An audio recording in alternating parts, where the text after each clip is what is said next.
S&P Global rating gave MicroStrategy a B minus. So what's that? Or what's this B minus? It certainly does not look like a really good grade. So basically, it's a long-term credit rating with a stable outlook. This is actually the first time ever that a major rating agency has rated a company mainly holding Bitcoin as its main asset. This is a big moment for Bitcoin and TradFi because it's a sign that BTC is now part of the mainstream corporate finance. But the B minus, like, what's up with this? Like, it also shows risk remains high since MicroStrategy depends almost completely on Bitcoin's price.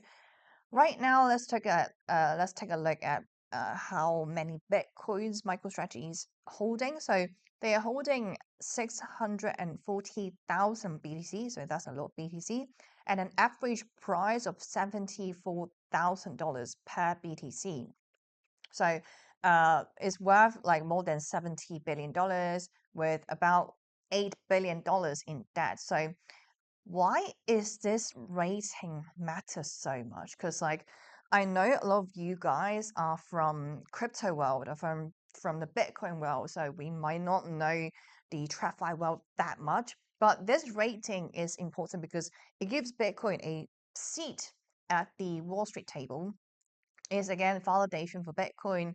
S&P now treats Bitcoin like a real asset in its models.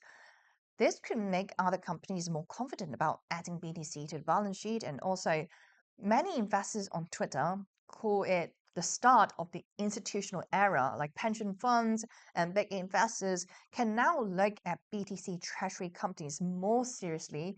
Still, S&P won that the S&P Global rating, so they warn that BTC volatility and liquidity make MicroStrategy equity riskier, meaning this won't attract all investors. So, like, to break it down, maybe provide a little bit more context about this, like S&P Global ratings.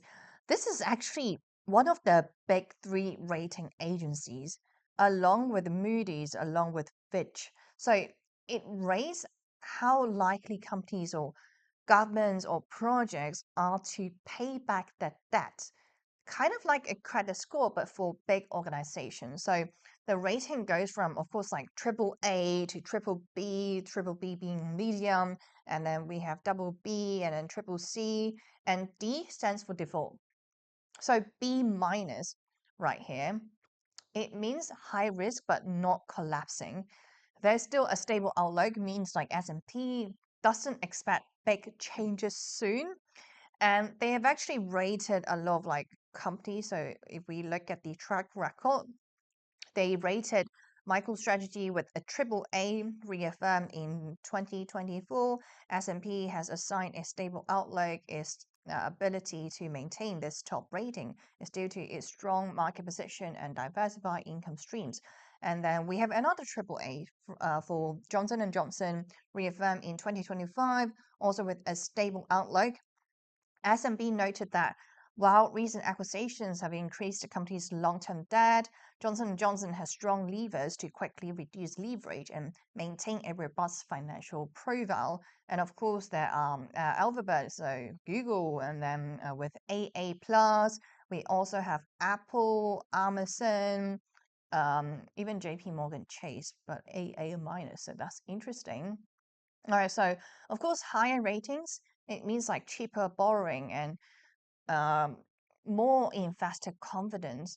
For MicroStrategy, a B minus, it puts it in the speculative category. So not bad for a Bitcoin company, but of course, there's still risk involved.